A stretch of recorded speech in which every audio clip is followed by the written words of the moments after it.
tell you none of us have any rhythm. But what you've tuned into is Caching in the Northwest. Now, this is the podcast from the birthplace of geocaching. It's Thursday night, 9 p.m. Pacific. I'm Chris of the Northwest, and we're going to talk about geocaches and geocachers from here and all around the world, or the globe. So while you're trying to find the right school supply, we'll be caching in the Northwest. That's right. And speaking of around the globe, tonight we're talking about LEO encounters. That's low Earth orbit satellites. That's anything below 2,000 kilometers, 1,200 miles of altitude, orbiting the... Wait. You guys are looking at me funny. I thought it was Uncle Leo. Oh. No, you know what? Forget the radio and satellite train of my thoughts here. Tonight we're talking about law enforcement officer encounters with our guests, GSM times 2 and Swiftly Golden. So thank you both for being here tonight and joining the insanity. And of course, live audience, we want to hear from you too because, well, you contribute to the show and just make it better. It is Thursday night, 9 p.m. I'm Witsend, and it's time to bring in our law-loving lemur. Some say he's secretly related to the partridge family. And others say he's learned from the mistakes of people who took his advice. All we know is he's called a land monkey. I just got to say, if you're looking for directions, don't ask the person on the right on lawnmower. Nope. That is a rule. And that I learned from my relationship with the partridge family. Oh, okay. If you were wondering how that related to anything. I thought it was a multicolored bus. Hello, world. It's a song that we're singing. It is. Come on, let's get happy. Okay. I'll start now. Okay. All right. Hey, Witsend. How you doing, buddy? I'm well. Good to have you back, man. We missed you. Good to be back. It's been a little while. Been a little busy. A couple of things the last few weekends. And then I got sick. So it's the last show because I felt like crap. So I didn't really feel like doing a podcast. So feeling better. Back. Good to be with you guys. Chris, hi. You over there? Yeah. I didn't want to ignore you, Chris. Yeah, and alongside. Good to see Scott again. It's been a little while, but good to see you, my friend. And Tony, I don't know that we've ever met before. So hello. Nope. Nice to meet you. Nice to meet you all as well. There you go. Very nice. All right. Well, this is the point in the show where my sole responsibility that often gets messed up is to throw out a quick reminder that we appreciate the support of our patrons who help to keep this podcast coming each and every week. And a thanks to Landsharks, one of our corporate and level sponsors. Landsharks wants to remind everybody that the online store is ready to take your orders, and they are all unpacked and everything is back in operation in the brick and mortar store after Geo Woodstock and Seattle and everything else going on. So come on by and check things out at landsharks.ca. And also our other corporate Denali level sponsor, which is Gold Country Geotourism. Hey, I know that a few of our patrons made the adventure up to Gold Country during the Geo Woodstock weekends Madness period and had rave reviews of their experience in Gold Country. And there is a brand new Geo Tour coming out in just a couple of weeks, being launched up in Gold Country. So the September 9th weekend or September 10th weekend up in Gold Country. And not just an expansion of the existing Geo Tour, a brand new Geo Tour. So make sure you check that out. It's going to be a lot of fun. And that is at Gold Country. If you want more information, check out exploregoldcountry.com. And folks, if you want to know more about supporting this podcast, well, head on over and click that Patreon link on the cachingnw.com, a website. Hey, folks, you know what that means. Now it's time for the glow. What's and a glow? Some may ask just that question. What is a glow? Well, a glow is a geocaching log of the week. So whether you read it or whether you wrote it, we want to hear about it because great logs simply make geocaching better. Now, you can send an email or a recording to feedback@cachingnw.com. You can call in to to 253-693-TFTC and show us how you glow. And folks, we need your glows. We're incredibly low on glow at the moment. But this glow came to us from CRS 98 an hour before showtime, and it's incredibly appropriate. Is it exceptional? It is totally exceptional. All right. Well, this glow, thank you, CRS98, for sending it in. It's a log about Maddie's daddy found the hill, which apparently is an exceptional cache, according to the description here. This is a log from back in 2009, so you see it doesn't have to be a current log. Any log that is worthy can be a glow. The log says, my first FTF. Wahoo, yippee, and happy dance, and quite possibly my last FTF. Here's my story. I recently decided that I wanted to get an FTF. So this afternoon, I set up a notification for new cache listings. I work second shift in Tukwila, and a notification came in for a new cache. It's in Everett. I'm not off for 2 hours. No chance. Tow truck Doug strikes again.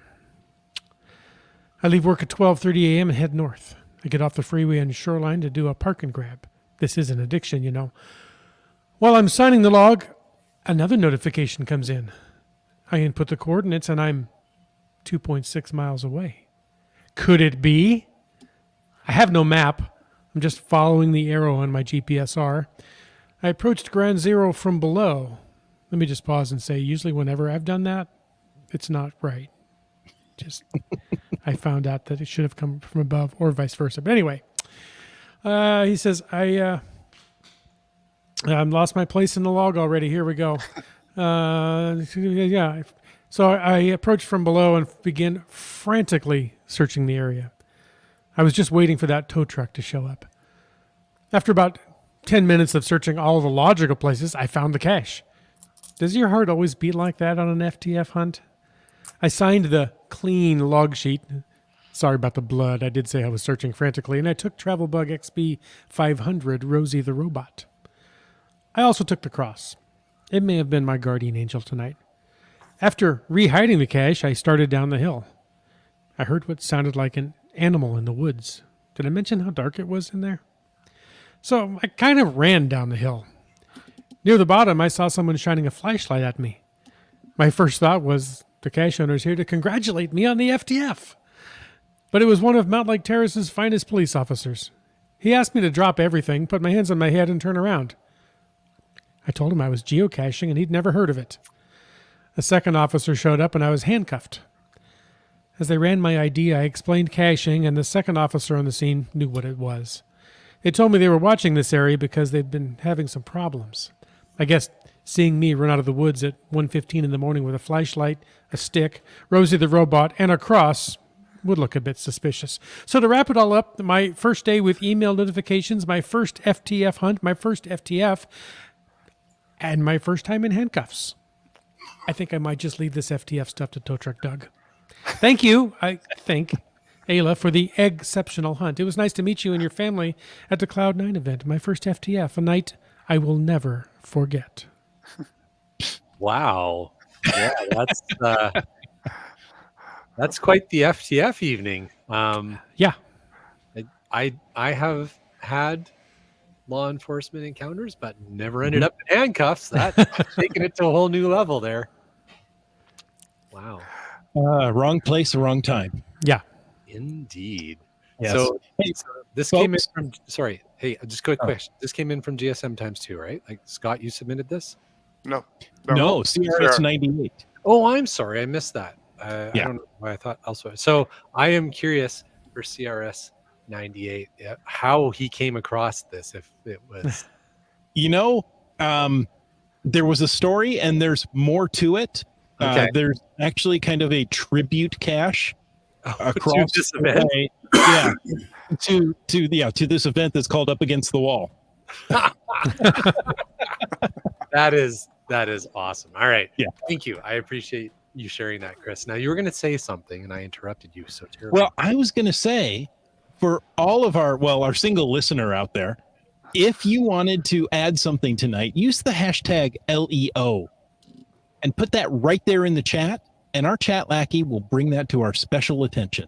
And you can also use the hashtag FATAS if you want to bring something up in the after show. And of course, we want you to use hashtag podcast baking and tell us what you've got cooking tonight. It's back to school time. You got to make something for the kiddos, right? Yeah. Or the podcast hosts. Yeah, exactly. Yeah. We want to know where we should be going after the podcast tonight to get some treats. Indeed. Hey, speaking of the hashtag, while he didn't use the hashtag, technically, I see Just Finding Our Way had one already of interest there. Now, I know Just Finding Our Way, Just Finding Our Way. Thank you. It's been a little while since I've been on the cast here. He spent a lot of time up in BC and all over the Northwest this summer, which is amazing. If you get a chance to talk to John about his adventures, it's cool. But he said that he's never had a Leo encounter until this summer when he had one in Wyoming and one in BC. And I'm thinking that would have been two very different potential Leo situations, one with the Mounties and one, who knows which police force in Wyoming. That could have been very interesting. Nice. So, CRS. Yeah, sorry. CRS 98 comments. It was the tribute cache story that brought his attention to it. Okay. Thanks. But still, fantastic glow. Indeed. Mhm. All right. And Go in ahead. case you're wondering, Limax says Piffle Bear and I are both Aries, not Leo. And that's the wrong Leo that we're talking about tonight. What? And apparently it's not low Earth orbit satellites either. So No, and it's not Uncle Leo from Seinfeld. Well, I'm at a loss then. Why don't we just talk about news? Then? Have we gotten through all the possible options, or are we just going to? We're just going to keep going. There will be more in the chat. I can guarantee it. You know, we really do want to talk to our guests. However, there is some news we need to cover. And I don't know why this week is such a news heavy week, but it is. So there is a brand new Snag the Tag game coming. If you live in Canada and enjoy Snag the Tag, do it. Yeah, I hear you. I can already hear you. Get this on your radar now. After the success of the Celestial Wizards game that came out in the UK, Scott Kirby, that's the UK special agents, and team decided to run a global game this time. It's the witches' turn. Will Stella and Nebula be able to restore the balance after their fathers didn't? Now, if you have interest in becoming a hider or a supporter, then you'll have to be quick. This one's done on pre-sales that finishes at 9 p.m. Friday, September 2nd. Looking at my calendar, that's tomorrow. Yeah. So if you're listening to this later, too late. Yeah. So this is going to give Oak Coins enough time to mint and send out all the tags ready for play in late October, which kind of fits the whole witches theme, right?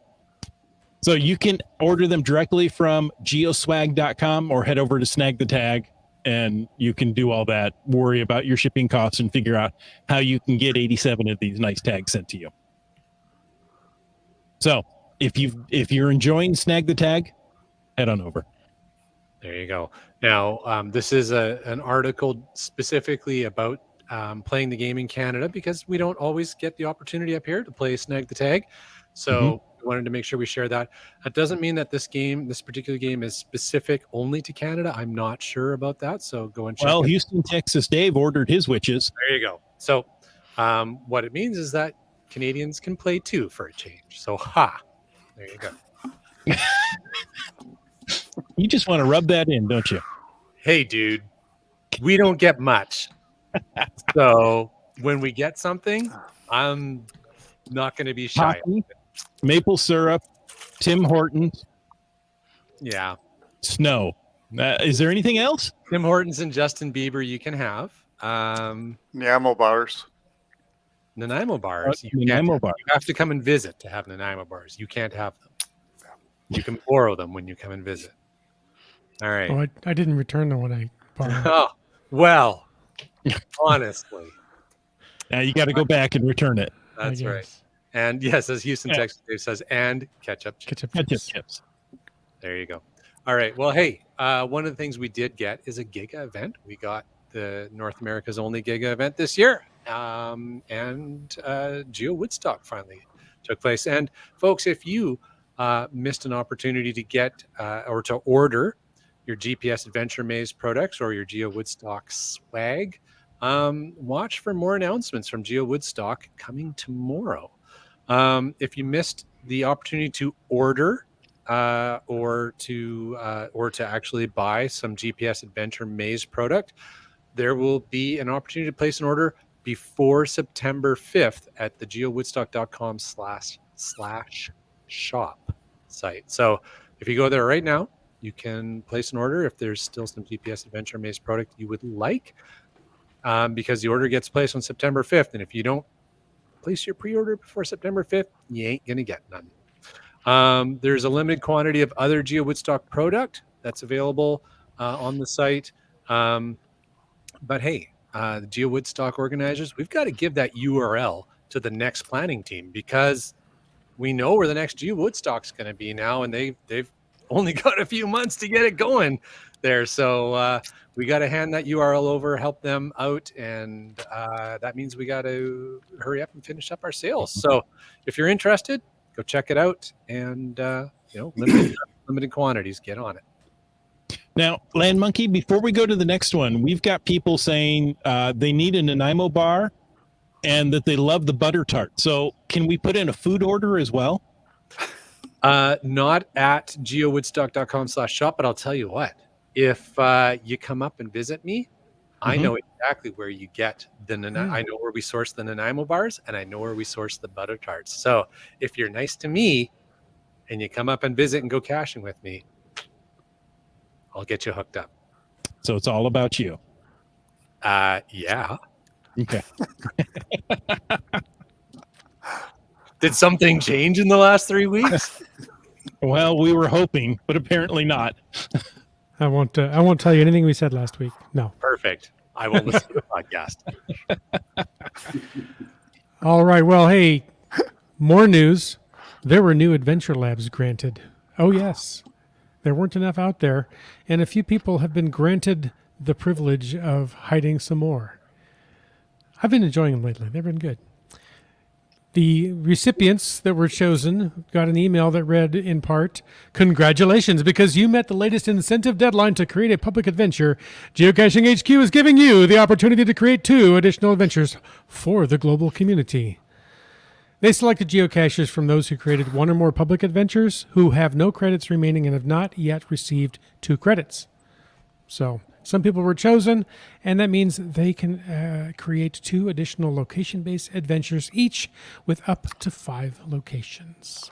Wow. So there's more adventure labs coming. It's going to be great. And it's not just people who got them. What is it you're getting at, Scott? My female dog got 2, and I got none, even though we were both eligible at the same time. Okay. It's a dog's life. The little female dog. Yep. Thanks for keeping it family friendly. My pleasure. We know what you're trying to say. How much you love your dog. The Supernauts have a solution. It's a dog park tour. I love it. There you go. Nice. Now, there's still more news. Really? They've added, yes, to the official geocachinger app, because it's got that R at the end. As a part of the new Friends features on the apps for iOS and Android, you can now accept friend requests and see your list of friends by clicking the new Friends icon on your mobile profile. From the Friends list, you can easily look at them.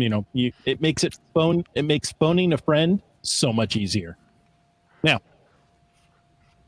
the Friends feature also lets you add friends in the app. You can stay in touch. You can, do all these things. You can reach out to people you never thought you could before.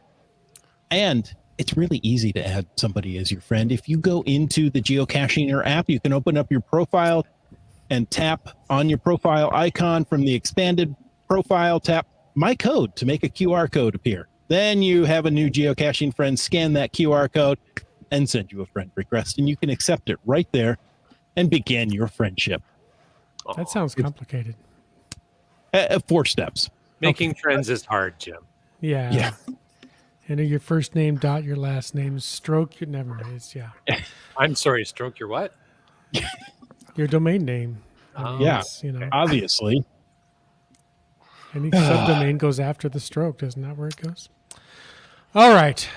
Well, speaking of friends, I am thrilled to have all my friends here tonight and see some old friends and meet some new friends. So we have our guests, GSM times 2 and Swiftly Golden. Could you guys maybe introduce yourselves to our listeners? Tell us a little about, tell us a little bit about yourself and, you know, all those intimate secrets that we're dying to know. Tony, Maybe not why all of don't them. you go ahead because I've been a guest before. All right, I'm Swiftly Golden. Tony's my name. I've been a law enforcement officer for a little over 17 years now, and I'm a COVID cacher. Started right after the lockdown started to let up, so about 2.5 years now. And I went down the rabbit hole with it. As you do, yeah. Yes, exactly. And what agency are you with, or what's your law enforcement background? Small town in Kentucky, Springfield. Work for the city. Very good. Kentucky. There's something going on in Kentucky next year. Yeah, is that close to Owensboro by chance? Mm-mm. Yeah, we're about 2.5 hours away. So All right. I attended Mo there year before last. So looking forward to it. All So- right. Tony, are you going to be the official liaison to Owensboro and let them know what geocaching is all about and why thousands of people have invaded their town? I think I'll skip that one. they had Mo there in 2021, so most Okay. people there know about it now. There you go. And UDAC says, welcome, COVID cacher. There you go. Tony, I was going to say, you know, volunteering to help out with a Geo Woodstock, no big thing. Just sign up for whatever. Do it Yeah. early. I'm sure I will. Perfect. How about And you, then- Scott? I have been geocaching for 18 years. I was a law enforcement. I've since retired. I was a peace officer for 34 years. 24 of those years, I was in a uniform enforcing boating safety. So it's kind of the equivalent of a park ranger.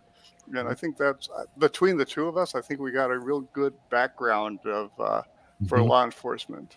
You know, whether you're being contacted by a peace officer in a car being pulled over or getting contacted by a park ranger. I think this is a good combination here. I think it really is. Mhm. I think this is just the right set of skills to talk about encounters. Mhm. Because as we've seen in the chat, a lot of people have been encountered. Yeah. So as we get into the topic, why do people end up having law enforcement encounters when they're geocaching? Well, Tony, you want to jump in on that, and I'll. Well, looks pretty suspicious a lot of times. There's been several caches that I've started to go for, and I'm like, now's probably not the best time for it.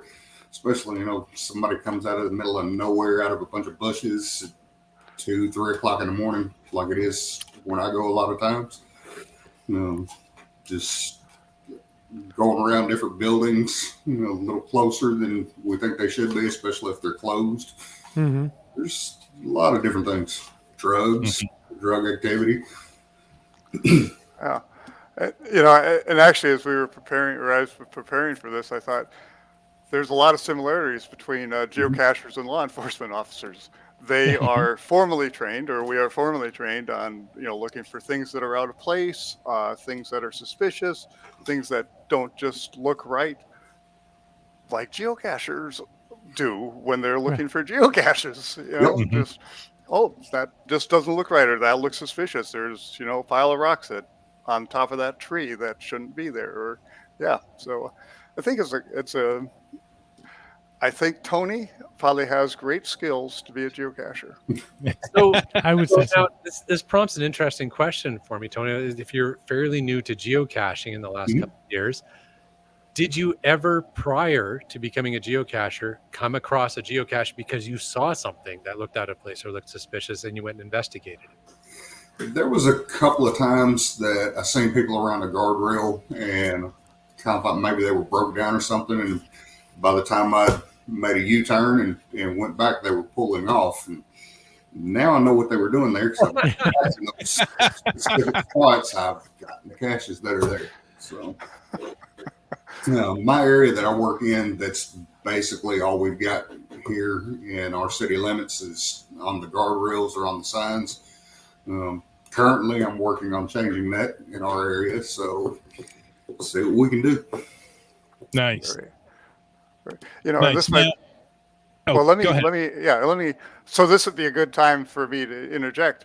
That geocaching.com will offer any law enforcement agency and others, land managers, a free, or I believe the land managers, a free geocaching account. A premium. Free premium account, yes. So that their officers, if they get a report of somebody hanging around a guardrail, could say, "Oh, there's a geocache there." Yeah. I usually just get the phone call now, though. So Unless it's a puzzle. That's the problem. If it's a puzzle, then Yeah. might be something. Yeah, definitely. And then, and Tony mentioned, and this has been true for me too, is if you go out night geocaching, you can pretty well. I've been trying to think, okay, how many times have I been contacted? And I think about 10, and I would think at least 80% of those, 8 out of the 10, have been at night. Yeah. I think I've been stopped 4 or 5 times now, and they've all been here in just the past 6 months, and every single one of them have been at night. So, Yeah. Tony, is it previous colleagues? no, it was in other cities. So, Okay. I did have one that it's about 3 months ago. I was looking for a little black nano on a fence in another neighboring small town, and it was an older officer. He's the only officer in that town, and it was about 3:00 in the morning. And he come up and started, hey, I need to see your driver's license or your ID, whatever. And I told him what I was doing, and he really didn't believe me about it at first. And I feel like he was getting ready to ask me to sit in the back of his car while he, did what he could to verify it. And I looked at him. I was like, "So, did you ever find your guy from a couple of nights ago?" And he just kind of stops and looks at me for a second. "What guy?" And I said, "The one that we went and did the house search with you. That you got into the high-speed chase over." Did he kind of lay back? "You're the assistant chief in Springfield, right?" And I was like, "Yeah." That's when he just leaned back against his cruiser, just started talking to me about all that. Yeah. It's a complete different change at that point. So I bet. Yeah. Yeah, assistant chief, that gets somebody's attention. It Yeah. gets attention. Yeah. Yeah. Nice. Yeah, Well, I know, oh, go ahead. I was just going to say, talking about nighttime, that's when I've been encountered. Had encounters there. Yeah. Well, and that's when, my parents always told me nothing positive happens after like 2 a.m, right? It's true. So maybe we could even move that back to midnight, and not much happens good after midnight. Yes, because they didn't know about FTFs. Yeah. That's right. That's right. How many And- FTFs did they get when they were None. kids? Yeah, see? Zero. They have no clue. That's right. So it is, unusual and suspicious activity that we're doing, even during the day, right? You see this person just kind of walking around in circles, may or may not have an umbrella, looking casual. You never know. And you just look at it and you go, that's not normal. I don't know what they're doing. they have rabies. That could be. Very good. Rabies. I never considered that. But especially at night, I mean, that's when, you see a lot of unusual activity, especially people, like a geocacher, which may have a headlight, a flashlight, and a telephone. And, you're like, what are they doing? Why do they need that much equipment? So, And carrying something in their hand, by the way. Yeah. Yeah. Definitely can be suspicious looking, and it's quiet. So, I mean, I don't know if you guys have noticed how much louder lamp posts are at night than they are during the day. That's scraping metal noise. Yeah. So, yeah. Tony, why don't you tell us about probable cause and why would somebody stop? Yeah. A lot of it can be probable cause is your justification for why you're stopping to talk to somebody, like looking around a building, especially late at night, that's closed. They're closed. It's not normal business hours, so there shouldn't be anybody there. But yet you've got somebody that's walking around on the property up around the building. That would be probable cause to stop and speak with them to find out what they're doing, who they are. Even coming out of a wooded area late at night, you don't know what was going on back there. Were they beating somebody up, dragging somebody back there, hiding drugs, anything like that? So you want to stop, talk with them, get their information.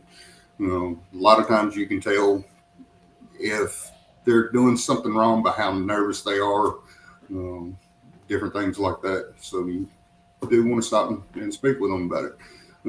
Even the lampposts, it could be there's a couple of cars parked in the parking lot, and here somebody is around the lamppost. Mm-hmm. Are they looking to break into the car? So you want to stop and get their information. This way, if something does turn up down the road, then you know who some of the people are that you want to start talking with. Mm-hmm. Mm-hmm. Kind of the textbook definition of probable cause is that which would lead a reasonable person to believe that a crime is going to be committed, has been committed, or is about to be committed. Yeah. Right. Yeah. So as long as you're doing it with a clipboard and a safety vest and a hard hat, nobody would question you at all, because that just looks normal everywhere. maybe except at 2 a.m. Well, 2 a.m, maybe not. Yeah. 2 a.m. Well, maybe even then, right? We've got so much going on in the chat. This one's from Moore. This is a security guard stopped us in an industrial area. We tried to explain that we were looking for a container. He asked to see it, but we couldn't find it. Then we tried to explain a DNF to him. That makes the job a little bit harder, but yeah. It does. Did you see Keats94 said, I was looking for a cache once, and a cop walked by and said, "You're not doing anything illegal, are you?" I said, "I was geocaching." She shrugged and walked away, which is about as good a response as you can hope for, I think. Yeah, I think so. So, which kind of begs the question, if we are out caching, night, day, wherever, but we're doing something that might arouse suspicion and we are approached by a law enforcement officer, how should we respond? What should we do? I mean, running and screaming probably doesn't hit the top of the list. But definitely don't want to start running off. Unless you like the sensation of handcuffs. The handcuffs aren't as bad as the taser. Or that sensation. Or the pepper spray isn't all that good. Oh either, yeah, no, that doesn't sound fun at all. Okay, so what should we do then? Just be truthful, be honest. Don't try to work around it. Just say, hey, this is what I'm doing. And I've spoke about this on a couple other places. A lot of the police academies now are and have been for the past several years going over different things that go on in the community, and geocaching is one of them. They didn't when I was in, but it was only a couple of years old at that point. So I have been finding that a lot more officers do know about it. So just, have your phone in your hand, and obviously keep your hands away from your pockets. You don't want to put your hands in your pockets or anything like that, because it could take a decent encounter to a whole nother level. But just be honest about it. This is what I'm doing. If they start to pull up on you, just kind of give them away. A lot of times they'll some of them will just drive on once they know that you're acknowledging them. Yeah.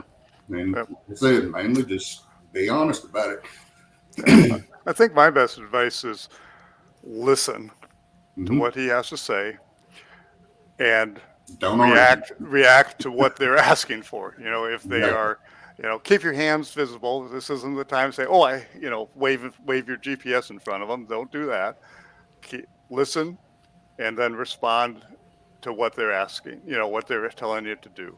And yeah, you know, I don't know, Tony. I have somewhat of a phobia about being shot by a police officer, Yeah. and don't know where it came from. But when I get pulled over by a police officer, my hands always stay on the steering wheel.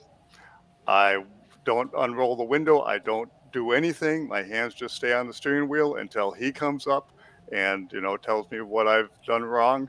And then when he asks for my driver's license, I tell him where it is in my back pocket. I tell him the registration is up here. I invite him to look at my visor where the registration is. And it seems to work. And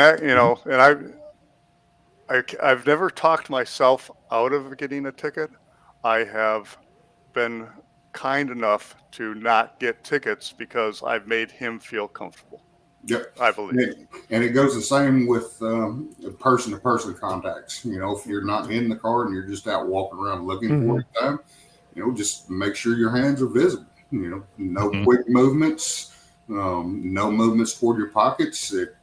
If you can tell the officer's comfortable, you know, hey, I'm going for my wallet at this point. And sometimes, you may have an officer that's had some bad encounters. And if you just start reaching for your pocket to pull out your wallet or whatever, it can escalate things.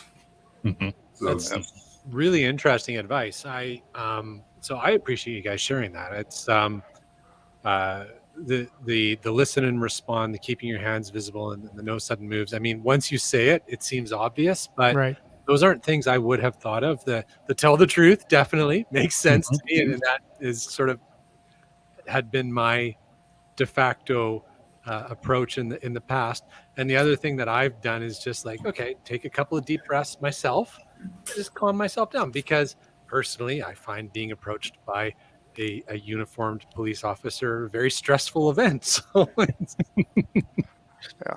And, that's the other thing is just like you referred to, Jay, is relax. Realize you're not doing anything illegal. You know, as long as you're not, you haven't gone past the no trespassing signs. You haven't gone past the park closed at 10 o'clock at night sign. You're not doing something illegal. So once you have, told the officer what you're doing, remove that probable cause that you are in the process of doing something illegal or preparing to do something illegal, everything should calm down, and just stay calm and relaxed. And a lot of times it can be the area that you're in as well. That will greatly affect how it first starts out. You may think that, hey, you're in a mall parking lot and this officer should be comfortable with me being here. Well, is there a homeless camp that's right in that area? And they're worried about, some of the homeless people do have mental instabilities. Is this guy getting ready to come at me? I just recently, one of my last encounters that I had was behind a business. There was a parking lot behind the business. That's where the cache was at. And as I'm swapping out the travel bugs in it, I kind of had this odd feeling, and I turned around and looked, and here come two fairly large guys, and they were in plain clothes, but they had their tack vests on. And once they started talking to me, hey, what are you doing? Need to see your ID. And I was like, hey, I've got my off-duty pistol on my right side. My badge is in my back pocket. Badge. And so I pulled it out and I gave it to him, and they were still very cautious of me at that point. And this was in Bowling Green, Kentucky.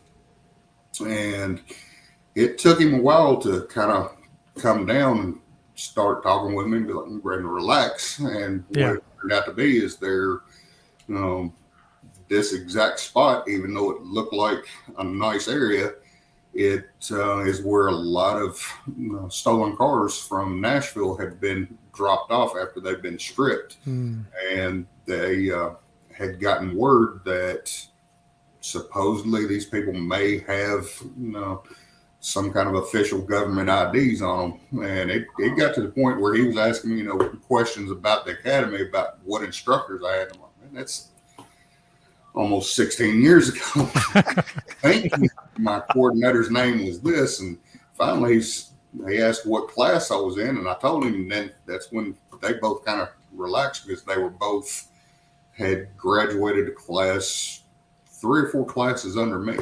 So at that point, they knew, okay, this guy, and that's when they told me about they maybe have government badges and all that. So a lot of, like I said, both, that place, you would think, okay, hey, this is a nice area, but turned out they've got some serious crime going on in that area.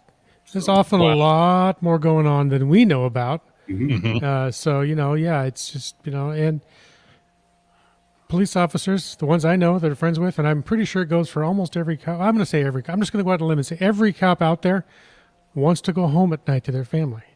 So, they, they're out there to help and to serve, to protect people, but they got to protect themselves too, so they can go home. If something happens to them, they can't protect anybody else. And sometimes they're just coming to help. Peach says, my only encounter was in daylight up in the Olympic Peninsula as I was behind a bush looking for a cache. The officer pulled up and asked Pete if we had car trouble. He said, no, we're geocaching. So they said, oh, these people, it's all these people, figured they just probably had car trouble and maybe they can pull over and help them. So. Yep, very good example. So you guys want to hear a ridiculous contact I had? How can we say no? That's what we've been waiting for. Okay, so this is probably like the worst geocache ever set. Somebody had set a geocache at a 4-way stop in a neighborhood on top of a 14-foot stop sign pole. I didn't have a 14-foot ladder, so I pull my car up next to this, and I get on the fender, and then I don't think I had to get on the roof of the car. I think I could do it from the fender, and you could see the hanger, and I just figured, I'm just going to pull up this wire 4 inches, and I'll have it.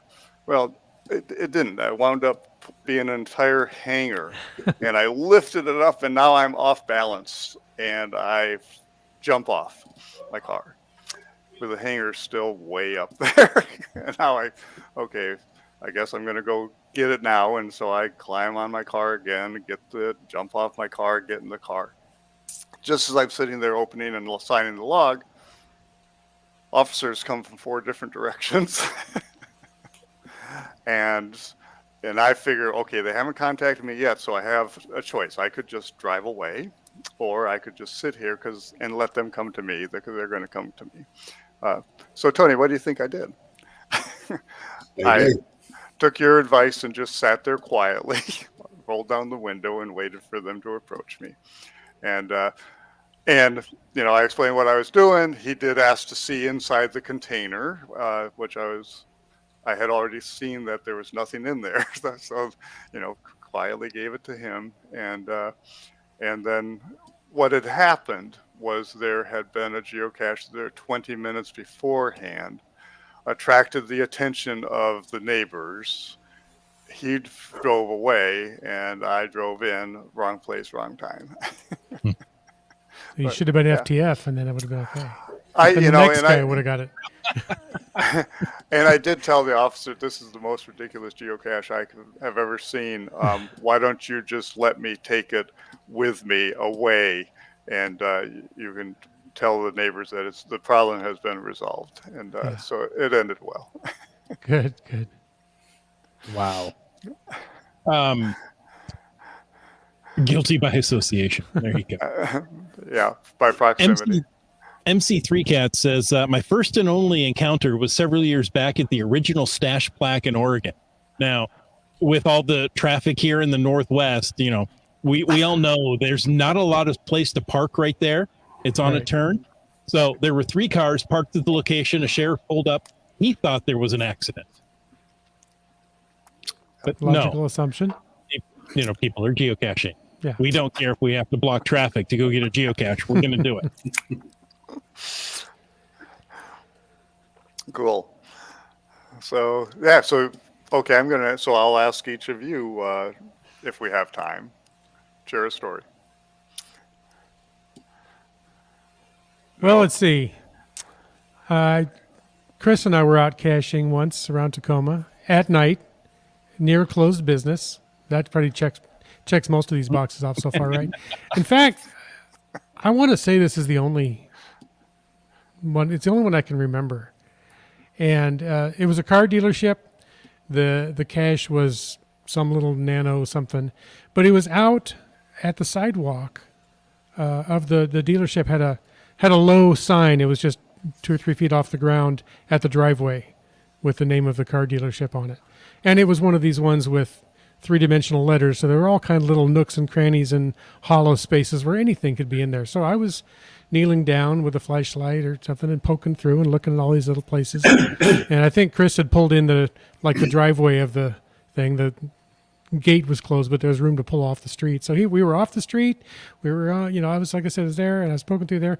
And sure enough, a law enforcement vehicle pulled up, and the guy got out of the car, and he walked up. And I didn't necessarily follow your advice perfectly to the letter, because I spoke first, and I just looked up, and I said, "Oh, hi, have you found this one yet?" And he said, "Found what?"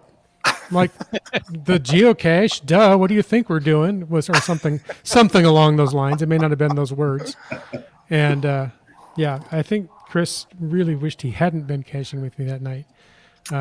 But because I don't share your phobia, Scott, personally, I don't really care if I get shot. It's just totally fine with me. I know where I'm going, and that's easy. But if you don't have a phobia, we do have a beanbag gun. You can come and visit me. Sure. Well, I don't like the pain thing, but the being dead thing, I'm fine with.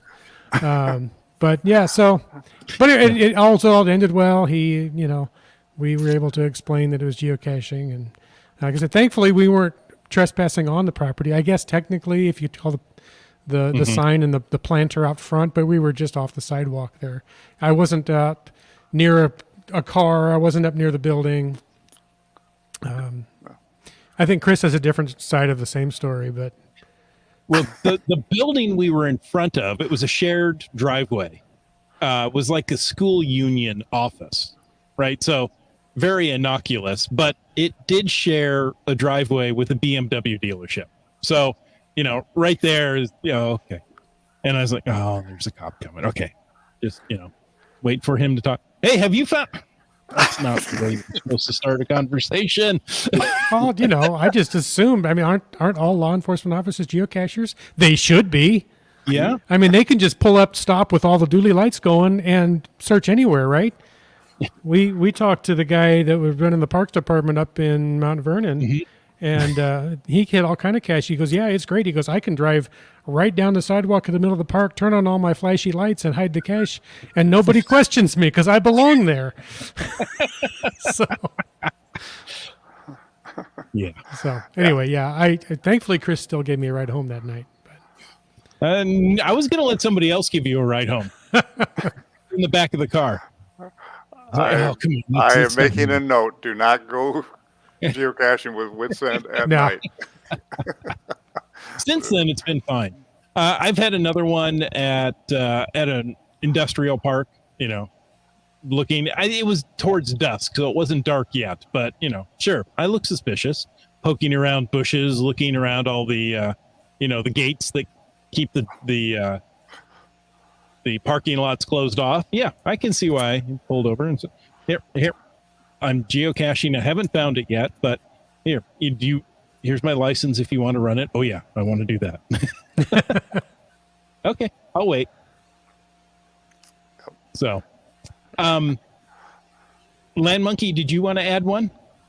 Well, actually, what I wanted to do is read through a few because we've had so many in from the chat, and some of them are great. So I'm just going to read through a few. Scott, sorry, did you have something you wanted to? Well, I was going to say, yeah, you're going to tell us all about your encounters up in Canada where they come and say, "What you doing? Hey," and that's it. Oh, yeah, you're fine. Share Good, your bye. Have Timbits, a you're great day. fine. Yeah, you're from Timbits. Sure, that's how it works here. Okay. After they get off their horse. Yeah. All They right. actually could. Yeah. Read away, sir. Read away. Well, the first one I wanted to read is from Houston, Texas, Dave. He says he had a Texas park ranger stop them and ask what they were doing once. That would be pretty interesting. That sounds kind of maybe more closely aligned, Scott, with what you used to do. Just you were a little more nautical. Your parks were wetter. Wetter, Yeah. much wetter. Yeah, much better. Wet Coaster shares, while caching in Madrid, Spain, I approached a police officer to get a hint from the listing because it was in Spanish.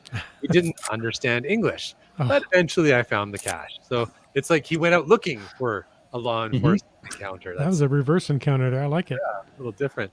Another one that I'll read out here from the Supernauts. They said they only had a bad law enforcement encounter in New Jersey. They did not care to hear about geocaching, the reason why they were parked on the side of the road, and they almost didn't let them put the cache back. So that sounds like a little bit of a scarier one there for sure. Chris or Jim, did you want to read a few more? Sure. Subway Mark had a encounter while geocaching, but he left me alone. However, I've had a few encounters while photographing subways and light rail. Oh, yeah. One was in Japan, and I had to show my passport. Interesting. Yeah. Well, and I can see that, right? Because if you're at a public transit infrastructure taking photos, Yeah. Yeah. in this day and age, Yeah. it might arouse suspicion, as our guests were discussing earlier. We What else have we one got? from IHAM here. They said this was many years ago. He had a cache hidden in some woods in Federal Way. Suddenly, a bunch of no trespassing signs went up, and heavy equipment starts taking out the trees. So he decided to go pull the cache. Monkey Cakes pulls the car up to the shoulder on what passes for a trailhead, and I dash into the woods to retrieve my ammo can. I find it buried under at least 18 inches of dirt and tree trunk. I head back to the car only to find the police cruiser with the lights flashing behind our car and an officer reading Monkey Cakes the Riot Act for being on the shoulder. As I came out of the woods, he started threatening to run me in for trespassing. I explained I was trying to retrieve something that was placed there before the signs went up. He finally just told us to get moving. It was a less than enjoyable experience.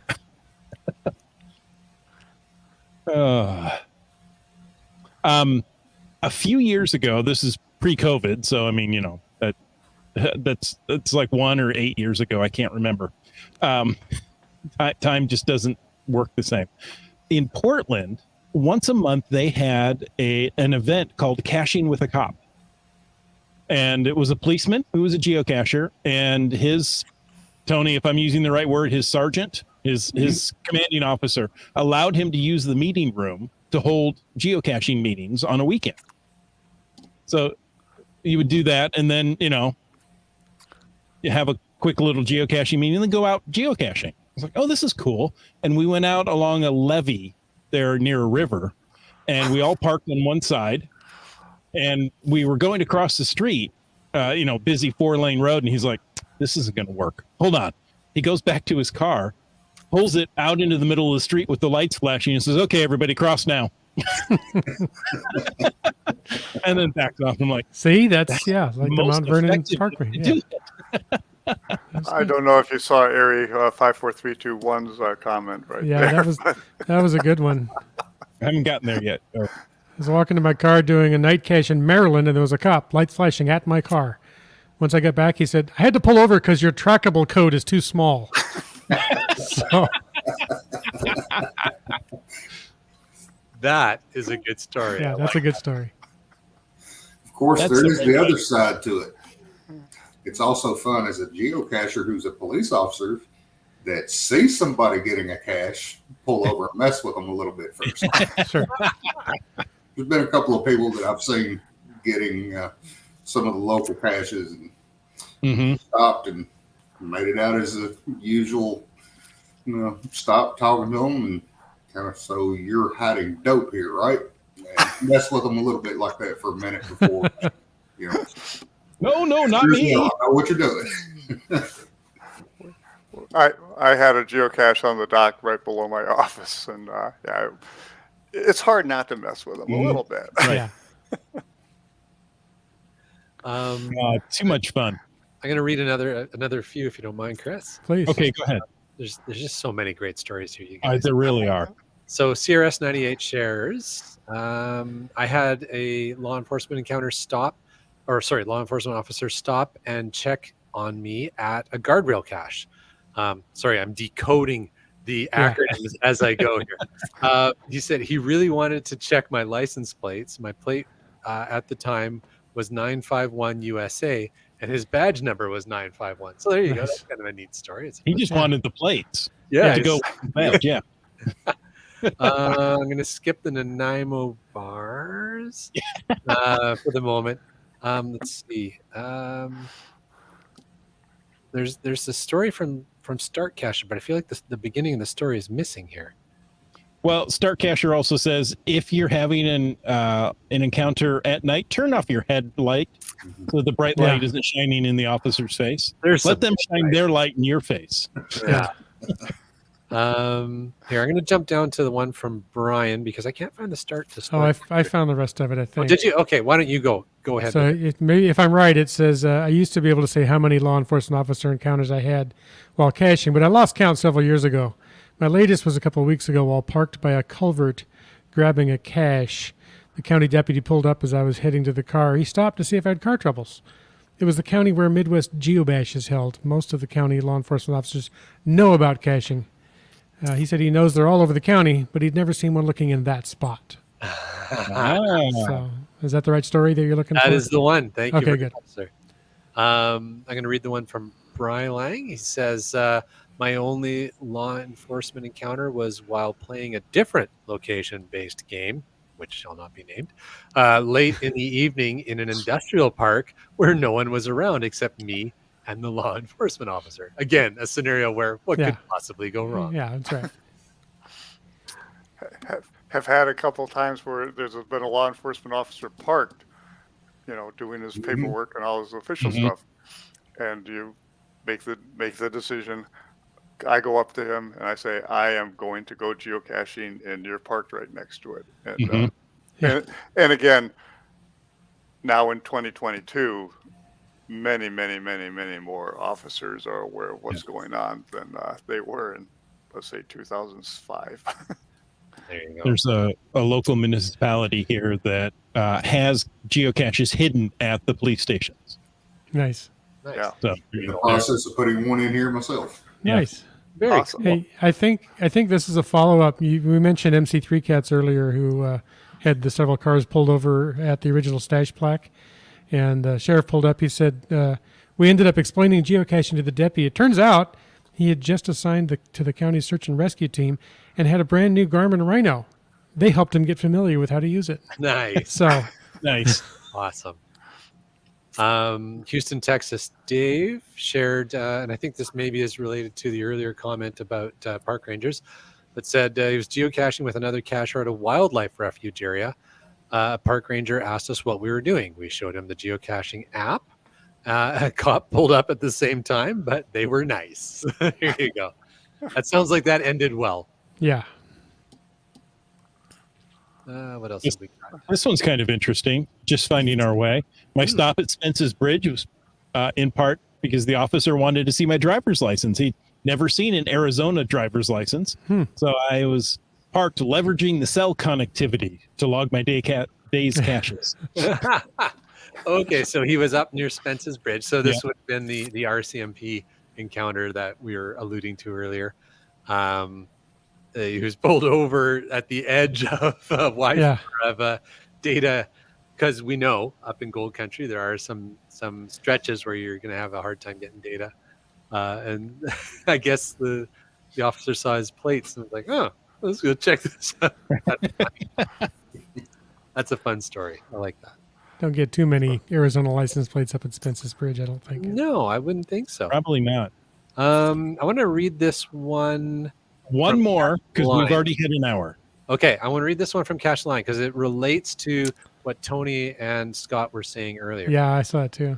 So Jeff from Cash Line says, I made the mistake of... Oops, sorry. I hit the first one for you. Oh, It was one of two. is it? Okay, thank you. Yeah. So he said, so I'll start at the start. He said, my favorite law enforcement encounter was when I pulled up at night to a fenced hydroelectric. He said, I was in the bushes searching and saw the spotlight and red and blue from inside. I made some noise and exited, but There we go. made the mistake of reaching into my pocket to pull out my phone. Thankfully, the law enforcement officer wasn't on edge. I could see a thing in the light. It ended well, but hindsight, Yeah. Oh, there Yeah, you go. exactly. I think that's really good advice. No? Yes. Oh, Yes, Chris. Really good that advice. was good advice. Oh, okay. His wife is saying, "Are you?" Sorry about that. Is this still going on, Chris? Yes. Sorry, I had an encounter right here. Or there's a law enforcement officer just walked into the room. Were there red and blue lights behind him? My shirt's been flashing red all night, so I guess that counts, right? Yeah. So, Chris, you said we're at an hour, so we should. Yeah. So I mean, so many good stories, folks. You know what? Jump onto YouTube with this one. You can read the comments. You can catch up on all the stories. Yeah. And they're all very good. Awesome job in the chat, everybody. Thank you. Yeah. This, I mean, I think we've hit a nerve. Everybody has had a law enforcement encounter of one kind or another. And each one is different. So thank you for sharing those stories. I wish we had time to read them all. Maybe we'll do another one where we get to share all the stories again, because this was a lot of fun. And Tony and Scott, thank you so much for joining us. Thank you. My pleasure. Excellent. And Well, folks, listeners, I hope you enjoyed this episode of Caching in the Northwest. absolutely. And now I want to take a moment to thank both Land Sharks and Gold Country Geotourism, our two corporate Denali level sponsors. Landsharks.ca is the outdoor adventure and geocaching store. Check them out online, and they are shipping those online orders daily and for absolutely amazing geocaching adventures and a whole brand new geo tour. Check out exploregoldcountry.com. And we want to thank all of our faithful Denali level supporters. That's Land Sharks, Gold Country Geo Tour, Team Squirrel, Groovy Owl, and Cashly, the geocaching app. If you want to know more about supporting this show, click that Patreon link on the cachingnw.com, a website. Like GeoNav Pro did. And gas station tuna. And you talks to rocks. Segehov. Kitty Quest. Be Pendragon. Korsgat. Kennel Barb. Spilly drinkers have wet coasters. Thick Magnet. Fairwood West. Broncos fan for life. The guy who needs a bigger travel bug. Ari 54321. Flagaman. Trexer. Limax. Genies. Ackerdock. Jakar. Dawners. Antaeus. Skyhawker. Sprouter. Logwork. M-Nerve. Camp Clan. Peach of Washington. Subway Mark. Seebeck Tribe. Al Robrick. Kev MacD. UDAC. Kid Vegas 19. Our favorite kitchen appliance, the LG 9000. Keats 94. Not one, not two, but 3 hams and a rose. Ooh. And the creator of the glow, Dora Moore. MC3 Cats. Boomer 365.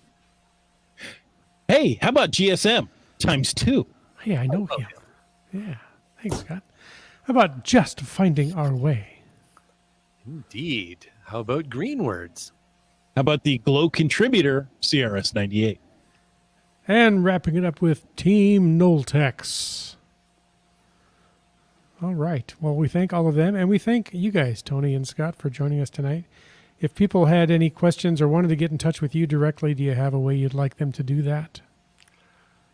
For me, as always, the GCHQ message board is my favorite way of getting messages. And for me, through geocaching. Geocaching, yep. Yeah, So look for GSM ×2 for Scott and Swiftly Golden for Tony. Good names. Again, thank you, gentlemen. Great episode.